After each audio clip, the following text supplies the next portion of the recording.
it's super fascinating.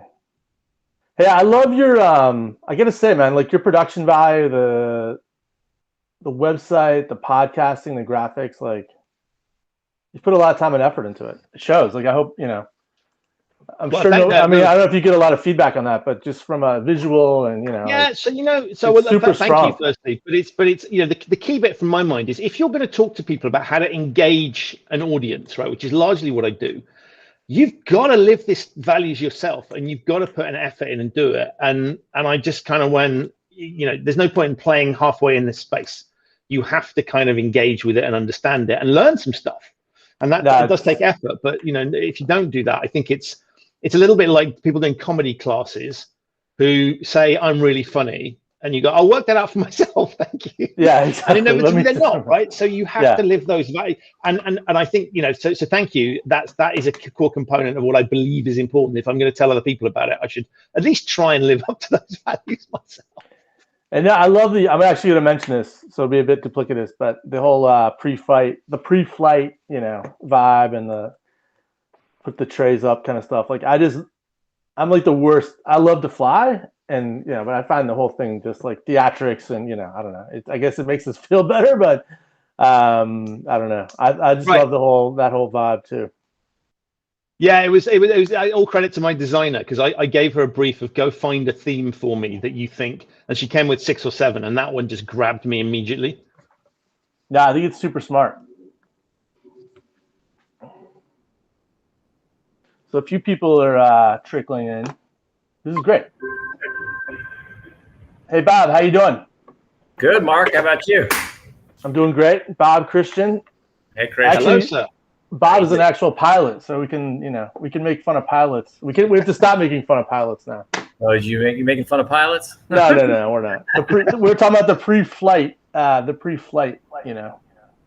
there's Curtis. And commercial airlines. That's it. I don't know if you've been to Christian's website, but that's his. That's the vibe on the website. Oh, okay. I'll have to check it out. Yeah, the content's terrible, but the presentation's great. Yeah, exactly. the rest of it is pretty horrible. Yeah.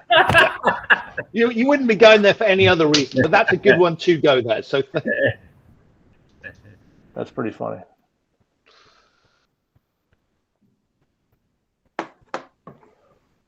Hey, Rob, how you doing? Curtis, how you doing? Doing okay, Mark. Yeah, doing well, thanks. Thanks for all the additional information there, Mark. Certainly an interesting time. Is it? Yeah, for full disclosure, Curtis served in Afghanistan, so this has obviously been a interesting week on many levels for him. So yeah, amazing how organizations can go chaotic, right? Perfect. Yeah, we're taking full credit for the. Well, I don't know. We shouldn't take full credit, but gotta have a little levity. The timing of this is pretty amazing. Oh, jeez. I always think it's nice to have. I prefer to have a different one, but it's nice to have a real life example that everybody understands and can see. So when we're thinking about this, that will be in the back of people's minds. So I think it's a shame it's happening, but it's not unhelpful in terms of a sort of backdrop to the discussion. Yeah, it's kind of a shame that people are dying because of it, but right.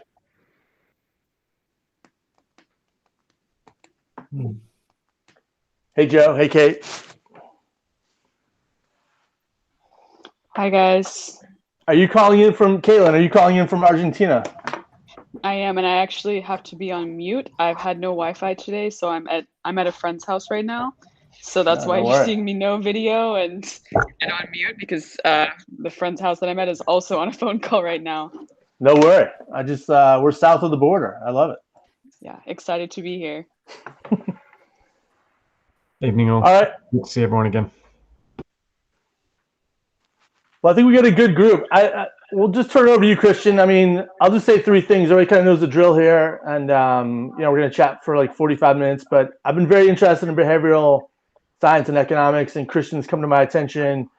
He provides like an amazing amount of information. If you've had time to spend on his podcast, it's super impactful. A lot of actionable insights, really powerful stuff, speaking with all kinds of interesting people.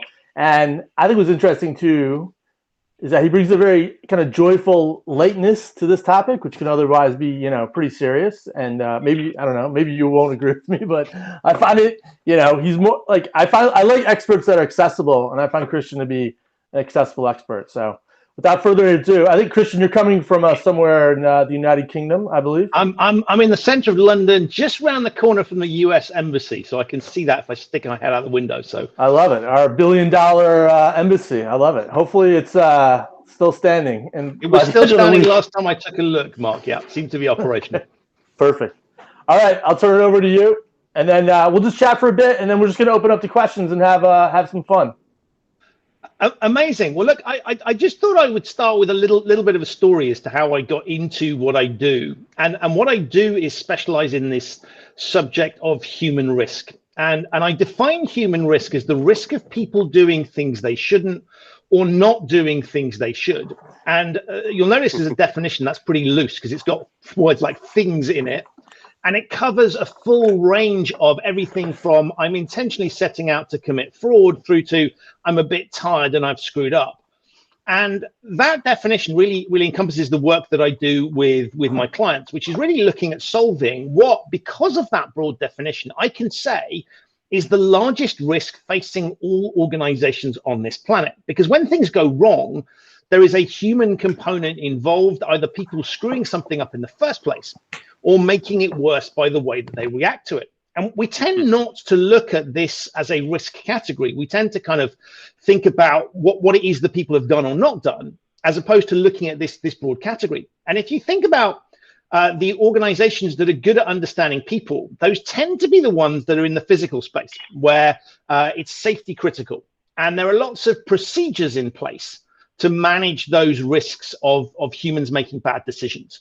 But if you flip it over into what I call the cognitive space, where we are making decisions, where we're sitting in meetings, where we are sitting in front of a keyboard, that's an area that is a lot less well understood, and where I think there are lots of challenges. And so what I help companies do is to use behavioral science to think about how they are managing that risk, to really reflect on it and say, how can we, in a world where we simultaneously, particularly in the knowledge economy, we want to get the best out of people. We want people to be creative, intelligent, emotionally engaged. And that is why we hire human beings in the 21st century increasingly, because if it was a repeat task that you could do time and time again, didn't require those things humans are at, you could give it to a machine.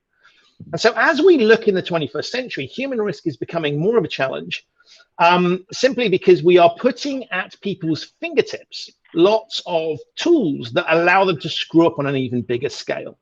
And so as I look at the challenges facing us, this topic of human risk and how we simultaneously see people as assets that can help companies and help society, they're also massive liabilities. And how do we balance those two things out, and thinking about how can we get the best out of people while recognizing that when we're getting the best out of them is when they are also pose the largest risk. So when human beings are being creative is precisely the time at which they're potentially most dangerous. And so how do we balance those two things out? And I came into this space through financial services. And in 2011, and I have to stress this year because people will automatically jump to conclusion. And I'll tell you what that conclusion is in a second. 2011, I became a regulator in financial services. And so the conclusion that people jump is that, well, he's the guy that screwed up in the crisis. I came in after the crisis. So after the 2008 financial services crisis, I came in. They were looking for people in the UK who had a slightly different perspective, who weren't natural regulators, to try and shake things up a bit and try and avoid making the mistakes of the past. And I came with a background of accountancy, but we don't talk about that, and various roles in investment banking. I worked for a billionaire running his family office, and various roles in finance within London. And so I kind of was asked to apply for this role as a regulator, and went through an interview process where I really just thought, I'm never going to get this, but I'll just speak truth to power and say what I think. And I find myself in September 2011 responsible for this portfolio of international banks. So I'm sitting in this regulator that's covering financial services in the UK, covering the international banks that are here. So think the large beasts, the Goldman Sachs, the UBSs of this world. And I'm responsible for managing this portfolio. And I start my role, and I'm not quite sure where I'm going to begin, because they all look like interesting things where something could go wrong. And so I'm heading up this supervision function, and 7 working days after I start my role, there's a gentleman called Kwaku Adebole, who some of you may have heard of, who was a rogue trader who was discovered to have incurred about $4 billion worth of losses for UBS. And so suddenly this question of where do I begin to look becomes very, very clear. And so I'm the new kid on the block with responsibility for making sure these firms do the right thing in the UK. And so I focus very heavily on that and spend my time responding to this issue. And rogue traders are kind of interesting because on the one hand, we've seen what they do before, but on the other hand, each one is very different, has a unique set of circumstances and dynamics and drivers. And so it's quite an interesting thing to have to handle. And I come in and as a freshly minted regulator was looking at this, and I thought to myself 2 things. Number one, there's going to be a playbook for handling this. Wrong. And number 2, they're not going to let the new kid loose on this. Wrong again. So I'm leading this international response, and I spend so much time focusing on this that when I come to leave the regulator, and I have a stint as COO at the regulator, UBS is the natural place to go. I've spent so much time looking at this firm and imposing all sorts of requirements on them to get them to stop this thing from happening again. And so I joined UBS in a role in risk and compliance. And as I'm doing that, what I'm actually doing is eating a lot of my own regulatory cooking. So I have spent time telling the firm to do these things, and I'm then having to implement the thing that I told the firm to do. And what I start to realize is that many of the things that made sense from a regulatory perspective, very logical, and made sense from a firm-wide perspective, weren't landing particularly well with the bit of the business I was covering. So I was covering the asset management business of UBS, which is the smallest of the businesses, and the one that had historically never had any problems that were significant. And so I found myself covering this business and having to implement things that where they made sense for other bits of the firm, for the investment bank, they didn't necessarily make any sense for asset management. And it wasn't just they weren't helpful, they were in many cases counterproductive. And I sat there with this real adult's challenge of there's a ton of stuff I'm being required to do. I know where it's coming from. It's going out in my name. So training courses, people are being sent on training courses. I'm getting emails from myself, inviting myself onto training courses. I am receiving emails telling me about policies that I own. And my reaction to this stuff is this sucks. This makes no sense whatsoever. And I figured that if I had a compliance job title, it wasn't making any sense to me, that it probably wasn't landing with the people in the business. And so I began this journey of saying, well, we've got to get people to do certain things and not do certain other things, but we're probably going about it the wrong way. And there's got to be a better way. And so as I was trying to solve this problem, because it was being done in my name and because I'd been the instigator of it, I felt this personal pressure. What I realized was that compliance and risk management were the business of influencing human decision-making, because the firm couldn't be told to be compliant. You can't just turn around to an inanimate object and go, be compliant, manage risk. It's the people within the organization that we needed to get to.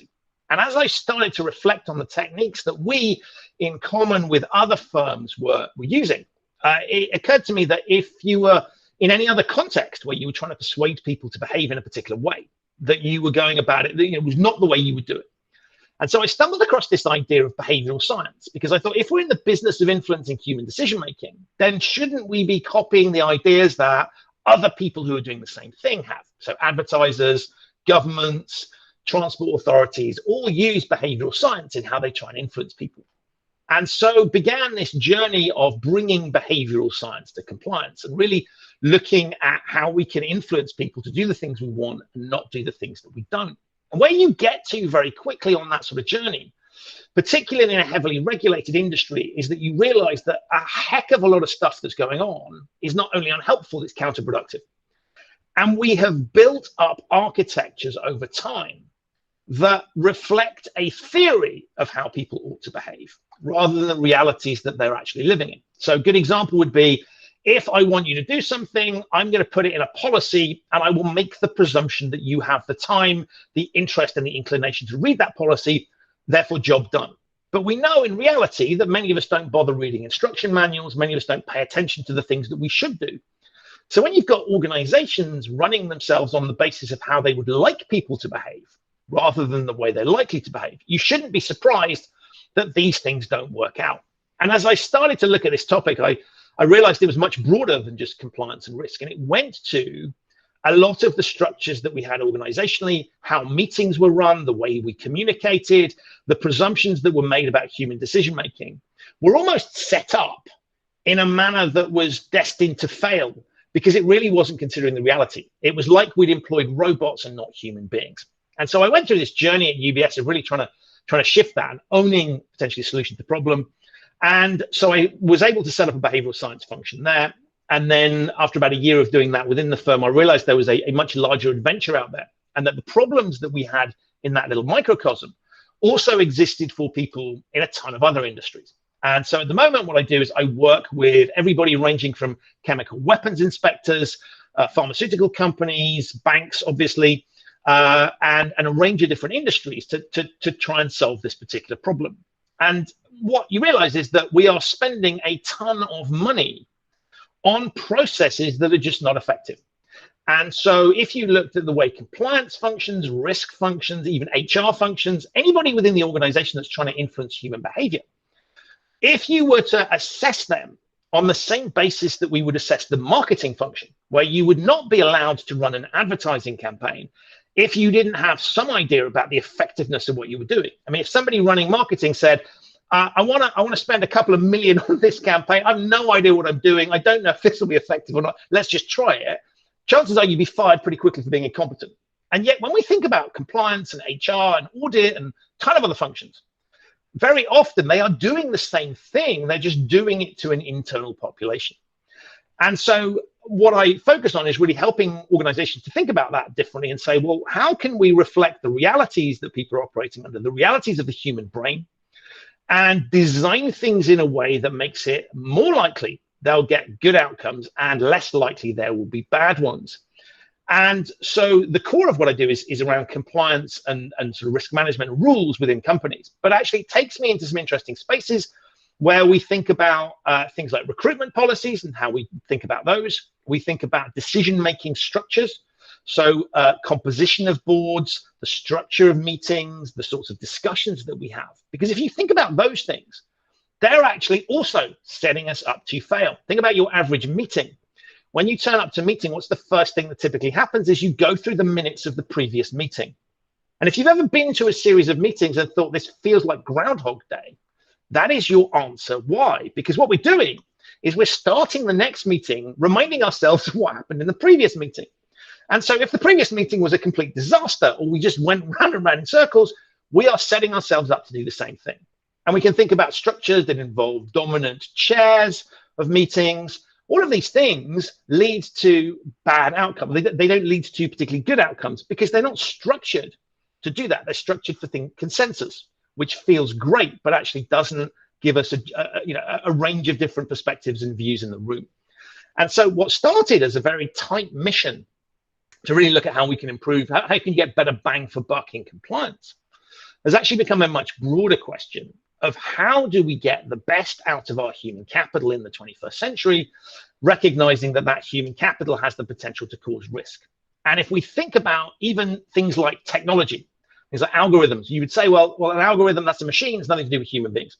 But of course, a human being has programmed the algorithm. We've taken human data from the past that's not necessarily representing the future. We've got human beings making decisions based on what the algorithm says.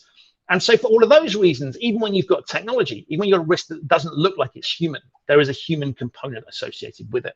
And so really my whole thesis is that we are causing ourselves no end of problems by simply having structures in place that hinder human beings from doing the stuff that we want to. We get inefficient decisions made because of the way that we go about influencing people and getting them to take decisions. And one of the sort of final parting thoughts before I throw it back to you, Mark, is to say, we often think about human beings in organizations as being, well, it's senior people that can pose the largest amount of risk, right? Because they are the ones, traditionally, they're the ones that spoke to the press. They're the ones that make the big strategic decisions. And of course, that is correct. But it's also junior people nowadays, because in the age of social media, your most junior employee can cause you a massive reputational risk. If they do something inappropriate, it gets filmed and sent around the world. Suddenly, a junior employee has weapons of mass destruction at their. And how do we manage that? How can we influence those people and think about the risks that they pose? That's quite a big challenge, because that requires organizations to stretch their tentacles into places they've never been to before. That would be difficult enough in a world that was constant and static. And as we know, the world is changing. And I mean that in a geopolitical sense. I mean that in a social sense. There are lots of trends out there that means that past performance is not necessarily indicative of what's going to happen in the future. Things that were acceptable 5, 10, 20 years ago, no longer acceptable now. And what that interestingly means when you think about senior level people is that in many cases, the skills that they developed on the way to getting to their position might not necessarily help them in any way, shape, or form in solving some of these 21st century challenges. So just because I have been with a bid industry for 20, 30 years may not necessarily equip me to handle the pressures that are there now. What does somebody who is a digital immigrant know about about social media? That is not something that they have grown up with. They've had to adjust. And so when we look at some of the pressures that are on organizations, it's perhaps not surprising that we get poor decision making at senior level, because actually the environment that they think they're operating in is not the one that they necessarily are. So my job is to really get people to think about this risk in a different way and build structures in place that can start to try and mitigate some of these challenges, particularly in a world that's changing. I'll pause there, Mark, and allow you to fire back. That was great. We'll open up to questions, but I'll just kick one off to get it going. I mean, it seems to me, and I mean, how do you do this? I guess the question, like, do you run like micro experiments to see if the words, the compliance, whatever structures you're putting in place are working? It does seem in the past maybe we've done go big or go home, but it seems like there must be smaller adjustments. You don't want to like test the whole population. Do you do A/B testing? Do you target certain individuals and see if what you're talking about is like essentially a focus group for behavioral science? Yeah, so the interesting thing is, of course, the technically correct answer is yes. You need to, if you want to get the best possible outcome, you've got to look at this thing and say what we are doing. And companies don't think in these terms, but in essence, your compliance program, your HR programs, your incentive structure, all of these things form part of a laboratory, right? What we are doing is trying to influence people to do things and not do other things. And so all of these things are an experiment. We don't think about it in those terms because it's really uncomfortable. But actually, an incentive program is an attempt to get people to be incentivized to do the right thing, right? You think, well, if I pay a bonus, if I structure a bonus in this way, that'll drive those behaviors. We often don't question the underlying logic that's there. And so that my start point is to say, okay, when I come in, typically people who bring me in have either recognized there's a problem, something's gone wrong, or something's gone wrong somewhere else, or they've been told they have a problem because a regulator or so. So normally there's some thorny issue that's grabbed someone's attention. And the key bit here is to look at it and say to ourselves, well, where are we on the scale of it's pretty obvious why things might not be working, or is it actually a hidden thing? And in many cases, because we're so primitive at this stuff, I don't actually need to run experiments because I can see that what you are doing is so idiotic that actually even just changing it slightly will have a massive impact. So, a very good example would be if you have lots of people not complying with a particular policy, and you take a look and you go, that policy is 500 times longer than every other policy. It's really boringly worded. It doesn't answer anybody's question. The propensity of people to read that policy is fairly limited. And so cutting it down might be a good start point for thinking about it.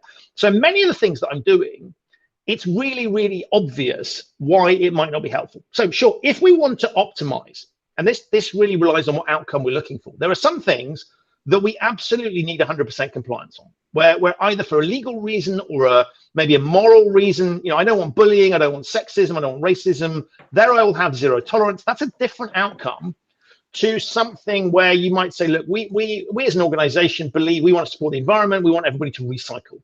If you make recycling in your organization mandatory, and you can think about this in the context of vaccinations, for example, people rebel. So what you have to work out is what outcome do we want? Not the hypothetical, everything we need 100% compliance, we need 100% of this. Maybe we can just cope with a bit less. Depending on the outcome you want, will depend on the techniques that you can then deploy to do that. And so what I do is help people think about what outcome are we really looking here for? Whisper it. We don't always need every single person to do this thing. And if we don't do that, maybe we can just tweak a few things. And we're not here to optimize. We're just trying to improve things. So in many cases, I can just make some basic changes because what they've done is obviously done. If it's a little bit more sophisticated, you then do start running those tests. And of course, in global organizations, what works in London might not work in Beijing.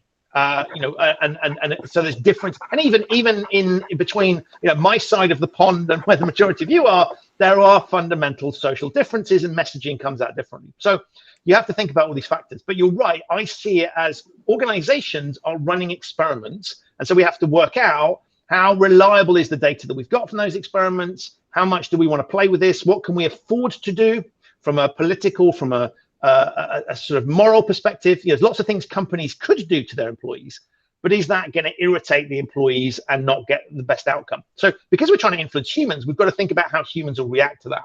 So there are varying levels there. But yeah, in extremis, it's about running randomized control trials. But in its simplest, it's about literally stop doing dumb things and try and do more sensible things.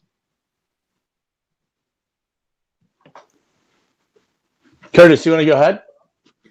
Yeah, Christian, given your background, I'm guessing that you probably are familiar with Nassim Taleb and anti-fragility and all that sort of thing.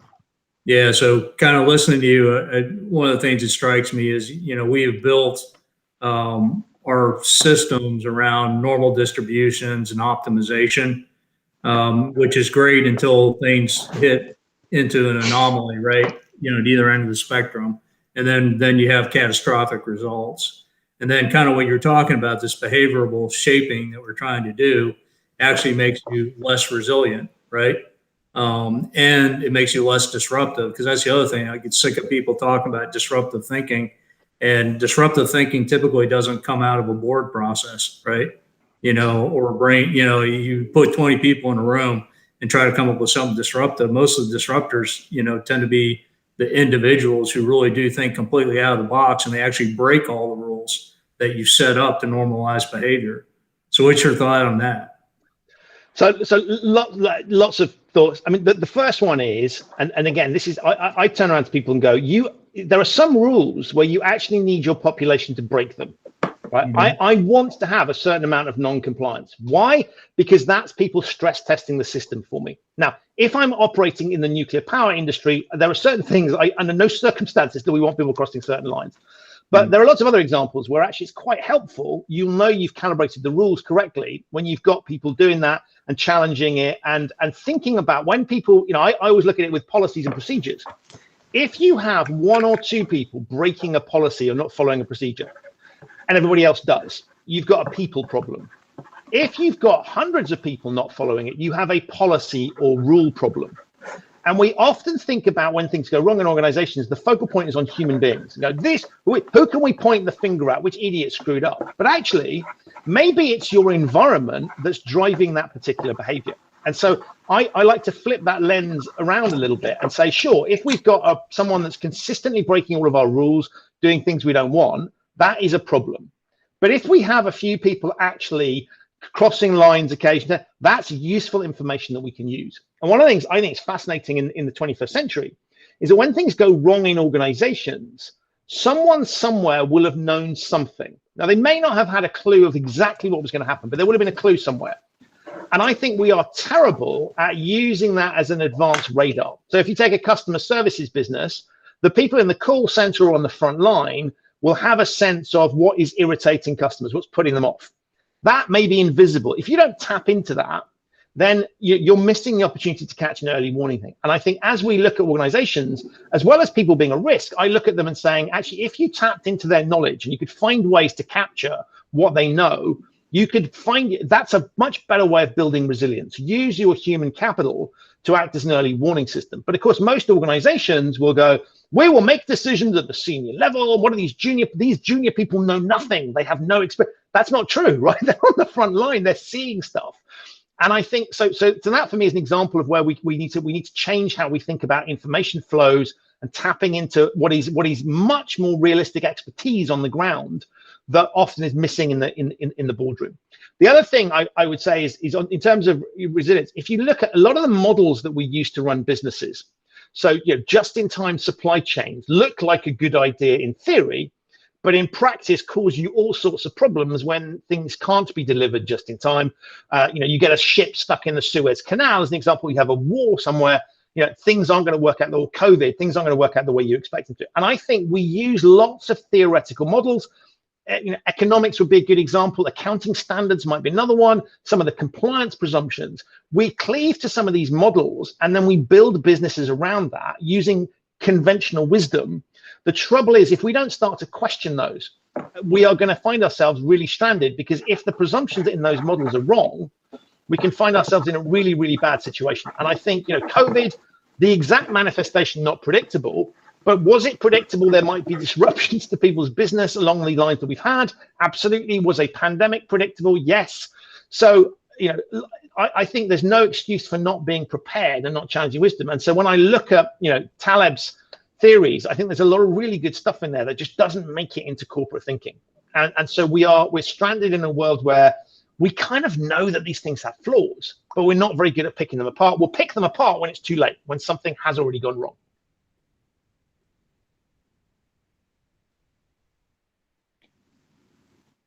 Hey, Joe, go ahead. That leads me, how do you think about the difference in this between kind of disruption? You say like one or two people breaking some rules, might be a good thing, as opposed to innovation, where I guess the difference would be you're going to deliberately go, are these sensible rules? Do we need to shift them around? How do you think about that? How do you work on those kinds of areas? So it's interesting, right? So there's a very fine line between someone, because in many respects, their motive might not matter. You could have somebody going out for nefarious reasons doing something, but actually it's really helpful. Equally, you could have someone doing something well motivated that's incredibly destructive. And so we have to start balancing these pieces out. But I come back to a basic thing that says, if you want innovation, innovation has trial and error. And so one of the things I think is that we have, and you can see this in politics, you see the idea of making mistakes, I think is an interesting one. And we have to allow people to make mistakes and fail. The way I like to look at this thing and say, okay, there are things where it's a good idea to let people make mistakes, cross lines, but so that we can learn from that. There are some things where you absolutely don't want to have that happen. And I like to, Netflix had a really good way of looking at this, where they talk about the difference between recoverable errors and irrecoverable errors. And so what they do is they put massive controls around irrecoverable errors. So you don't want your customer credit card data to be sprayed across the internet. So that's something we lock down really tightly, we put tight controls around it. Ditto bullying, sexism, that kind of thing. There are other things where you go, we'd rather it didn't happen, but actually we recognize that if we're employing adults are going to want to try things. We want to, so there we can give people a little bit more free rein. And I think one of the interesting things is that we need to have more of a discussion about risk. And organizations need to be more honest about the risks that they're running. And I'm not saying you necessarily disclose this to the wider world, because you don't want to make it sound like it's, you're not in control of anything. But there is a degree, I think, when we think about dashboards that people use to manage risk. Let's have a nice dashboard that neatly summarizes the world, and I can look at it and I know where my problems are. Actually, that is not helping, because you're not having an honest conversation. There are certain risks that organizations cannot control. And we should understand that. And I come back to the Donald Rumsfeld unknown unknowns, and that kind of thinking, I think, is quite interesting. And so I look at this and say, what we need to have is much more of an honest conversation about the risks that we're running, and to think the unthinkable. And I think very often we use structures, we use reporting lines, we use dashboards. We think about the data that we have rather than the data that we should have. And we don't admit where we don't have the data. That's too difficult. So I think a lot of this isn't necessarily about having a hard and fast set of rules about, well, this is how it, we have to look in totality and say, let's try and really understand the dynamics of our business, and to think creatively about the risks that we might be running.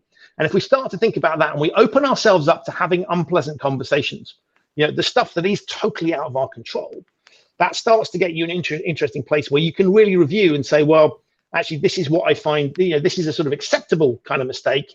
And this, that helps us in terms of taking things forward. This is unacceptable because it poses too much risk for us.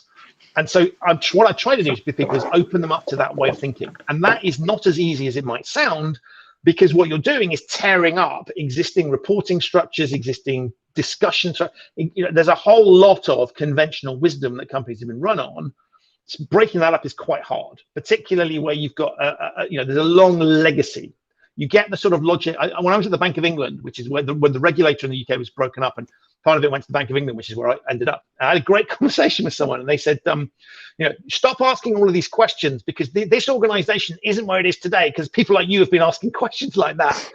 And to which I went, it's not going to be there in the next 100 years if we don't start asking those sorts of questions. So I think that for me is the key bit here, is just to think a little bit creatively around the subject. So there isn't a defined answer to your question, sadly, but I think that's almost the point, is that we've just got to be thinking a little bit more, less linear and a little bit more, and we like to think in terms of black and white, a bit more gray in that mix as well. I don't know if that helps, but. Hey, Rob, go ahead. Yeah, so this is fascinating. So where do you think those honest conversations are best had? Because is it best of the regulator, or is it best of the company? So is there a certain amount of self-regulation? And so full disclosure here, I'm a general counsel, so I know where you're coming from a lot of this, and I really hate long policies. And kind of imagine how soul destroying it is when you're writing those policies knowing no one's going to read them, right? So so if you take the classic one, is anti-bribery and gift policy, right? No one reads the policy, right? But a supplier offers to give them a Christmas present. They flick through to page 47, which has the one table on it which says over 50 quid, they have to go ask their boss. Right, and that's all they want. So they sort of, is this a gift for £49? Yes, right, okay, good, all right. And so, but that's not really getting that. But it's a very prescriptive. There's a set of laws, very prescriptive. So you just have to get rubbish into that policy. But actually, it'd be best if it was just a page, and then everyone would know what was going on. So do we play to the rule book, which is what the regulator wants us to do, or do we just take a pragmatic approach? Where do you think the honest conversation is? So I think you're spot on that regulators don't help this. And so a lot of the conversations I have is to say to regulators, look, if you, in the same way that compliance and legal functions within, or risk functions within firms can cause problems with their population, you're doing the same thing to the industry. And so writing, you've got to think about what rules you're writing and how you're imposing those onto firms, because actually you're having an impact. Sometimes you're making the situation worse by the way that you're treating these situations. And of course, they always look at it and assume everybody is a potential criminal. And we know that if you assume everybody's a potential criminal, there will be some people for whom that is correct, but the vast majority of people aren't. And if you send a signal to someone that you think they're a criminal, well, you know what response you'll get. They're going to disengage with you, or they might even potentially be tempted to become one. And what I think is interesting about the question about, do we put it in rules, or how do we manage that, is I'm always struck. There's that great passage in the Bible where they're trying to catch Jesus out, and it's sort of, should we pay taxes or not? And the Pharisees are trying to catch Jesus, and he talks about, give unto Caesar what's due unto him, and give unto God what's due to him. And I think that's an interesting way of looking at it, which is there are certain requirements where you need to tick the box, right? Where you need to have this stuff written in a policy somewhere that sits on a shelf. And that keeps the lawyers happy, keeps the regulators happy. And that's absolutely fine. Do that. But recognize that that's not necessarily a very effective way of communicating the thing to the employees. And so I always say to people, if you have to have a thick policy book, then absolutely fine, do that. But don't assume people are going to read it. So find alternative ways to do it. And one of the things we don't often think about is situation. Let's think about, when is this likely to be an issue? So we train people on things at times that are completely irrelevant to them. Gifts and entertainment, there are various times when you will know that is more likely to be an issue. Holiday season would be a good example. So why not find ways of intervening at that point to give people the information that they need? And you say to them, if you want to read the policy, crack on. And there'll be some people that love reading the policy, but let's not make a presumption that anybody's reading it, and let's find other ways to do that. And so there will be moments and methods that you can use that make it more likely people will retain the key information that they need.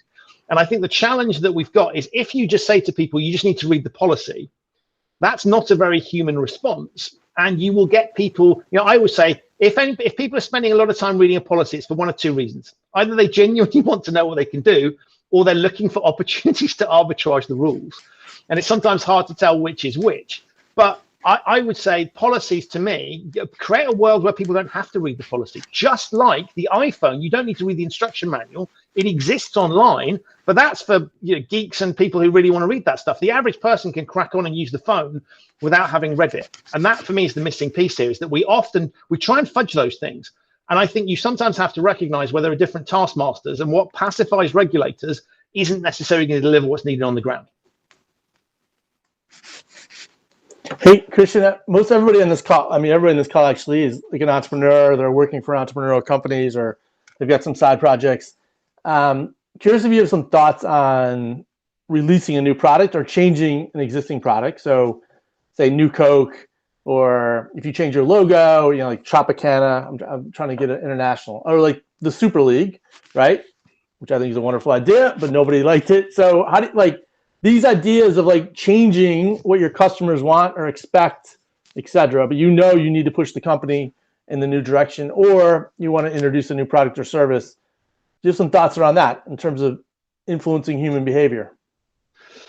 Yeah, so I think one of the interesting things about innovation is that there are certain functions who are permitted to be innovative. So if you work in R&D, you're allowed to have crazy innovative thoughts. If you work in advertising, you're generally allowed to have crazy innovative thoughts. If you work in compliance or legal or HR, you are not allowed to have crazy innovative or audit, right? Ultimate example, or finance, right? They're not allowed to. And I think that's a real missed opportunity, because actually one of the reasons that we have a lot of these challenges is that there are some job titles and functions where creativity is not encouraged or incentivized. And so I think organizations are not tapping into the full extent of knowledge that they have to be able to do that sort of thing. We allow, certain people have to innovate, everybody else has to be serious. Now, of course, there are certain roles where you don't want innovation. Air traffic control, I'm not particularly interested in someone trying something new to see if we can get the planes in put all the little dots in one place, right? That's not good. So there's certain roles where you don't want that. But I think very often we don't tap into the full knowledge, and we don't allow people to be thinking in those terms. So that would be my first thought, is broaden that piece out and encourage people to think more creatively around things. And particularly, my innovation stuff tends to be internal. So how do we communicate internally with people? And the very techniques that we use for looking externally, so the Coke redesign example that you gave, Mark, is why are we not using that same thinking for some of our internal projects? Why are we not tapping into that same sort of brain power capacity? We don't tend to think in those terms. So the first thing I would say to people is you've probably got within your organization a lot more potential to be creative if you unleashed it. And it's these structures that we've built that stop that. If you think about approval processes, we kill ideas stone dead in many organizations before they've even had a chance to breathe, because there'll be some approval process and that somebody's responsible for that is there they will see it as, I am here to stop bad things from happening. And so I'm be very bureaucratic around it. I think the key piece here is we need to unleash a little bit of that. And so a lot of what I do is try and get people who don't think about their jobs as involving any form of creativity to actually recognize that there's a lot of opportunity to do that. And I think then we could start to get more out of our human capital. So that would be my sort of top, I think, way of looking at it.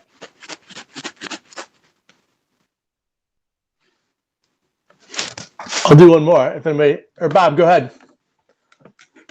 Our resident pilot. Well, I do have maybe it's not a question, but maybe a bit of a comment about your air traffic control thing. So I do a lot of flying, and I have been amazed for the last 25 years that I can fly all the way across the United States, pretty much in a direct line anywhere I go.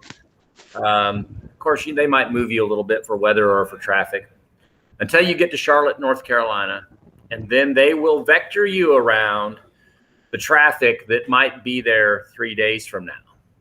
And they never change. It's like, and it has been so interesting to me to observe this place where they must have somebody in place at that place that is so rigid that these are the rules and you will fly around. And I fly out there by myself, it might be midnight and I'm going around Charlotte because, tomorrow at 6 o'clock, we're going to have a push and we can't put you there. But you go over the top of Newark, at 1,000 feet and planes everywhere, and the guy's perfectly fine with it. So, I mean, there's you know, so clearly what you don't want is individual air traffic controllers kind of just doing their own thing, right? There needs to be a degree of coordination. But I think that's a really good example where somebody, and you can sort of bet this will be someone approaching retirement. This is the way we do things here. We do it properly, and these other you know, we're gonna run a tight ship type logic.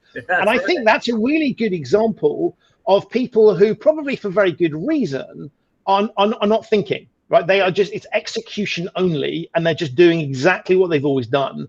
And that, for me, I think that's a great example. You wouldn't want the individual person sitting in front of the screen to go, let's play with it. But you're right, there's a good opportunity to challenge that thinking. So there would be a good example. I bet you can imagine the culture there, which is this is the way we're going to do things, and there's no challenge, no questions asked. Incredibly toxic culture, I'm guessing, based on the description. And I think that's a really good example of that's not fit for purpose. And so one of the other bits I think is interesting is stealing shamelessly from other contexts. So one of the things I find interesting is I work across different industries, and I work in industries I know very little about. But what's interesting is the challenges are the same. So I can take things that chemical weapons instructors have taught me and replay that to auction houses. And I think that's one of the things that we often try and solve it using existing domain knowledge. There are a ton of other domains out there that have the same human. If you start to unpick and go, what's the human dynamic here? We can start to think about other ways of solving problems, and that level, you know, I think there's a great, if you come across David Epstein's book on David Epstein, I'm going to get the name wrong, called Range, which is all about how the power of generalists and how we need to have people who can think more broadly in the 21st century. I think that's a really interesting way of looking at things, of saying actually transfer of skill, not in brain surgery, but in many other aspects. You want to have people who've seen other things and who can bring diverse perspectives, because then you can start to ask those awkward, well, why do we do it that way? And then you can get some brighter ideas. And I think that's one of the challenges, is that we assume, back to my point around seniority, you've been working in this industry for a century, you must know everything. And of course, in some cases you will, but in many cases that misses opportunities that, you know, just mean we waste resources and we waste effort and we expose ourselves to more risk. Well, I did push back one day, and I said, "How about can I turn on course? No." A couple minutes later, I said, "How about turn on course now?" No. About third time I asked, he's like, "Man, you're really in a hurry." And I said, "Dude, I'm flying an airplane for a reason." It's like he totally missed the idea why I would be in an airplane. I mean, like, come on.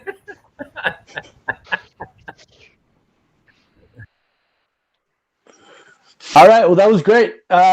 Any parting thoughts, Christian, or is there one last question?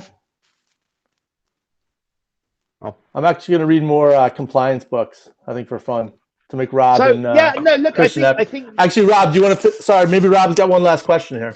Yeah, I just have one last question. So this is again a bit of a bugbear of mine. So if you imagine your team's in a corporate, like a football team, a soccer team for the guys across the pond, and then your marketing team, okay, they're gonna sort of their ROI on their marketing, you know, they are like the strikers. They're gonna score the goals. The compliance team is your goalkeeper. You know, they are just trying to stop the ball going in the back of the net. So, like, the marketing team might only score one goal. Your compliance team has got stopped 5 going in the net, but you can see the ROI on the marketing team. You can't see. It's harder to measure how many balls have been saved by that compliance team. So just in terms of, like, you know, trying to show the ROI for something that, if you're successful, never happens. Right. Yeah, is a challenge, but I think that you've got to change the narrative slightly. So it is very difficult to prove negatives, right? So here's all the things that could have happened if we hadn't been, and so there's a little bit actually that says if you treat compliance functions like that, they are almost incentivized to occasionally have blow-ups, right, to prove their worth. And I think part of the challenge is here, if you're assessing them based on the criteria that you use for everybody else, that's gonna be a challenge. And I think compliance functions and any other kind of cost center, particularly anything that's sort of preventative, that you need to enter into a different discussion about it. And I think very often organizations incentivize them the wrong way. I always used to astonish me that at the regulator, I would be paid a bonus, right? Which had nothing to do with how much risk. It's kind of like, what's the perception of your job? And I'm like, why am I being paid a bonus? That's the wrong incentive structure for what I'm here to do. And I think, you know, that for me, in compliance, people get paid bonuses, which I think is an potential interesting conflict of interest. So I think the answer is we need senior people to be looking at it slightly differently. And I hate the word compliance, right? It sends completely the wrong signals about what the function is there to do, makes it sound like a bureaucratic cost center.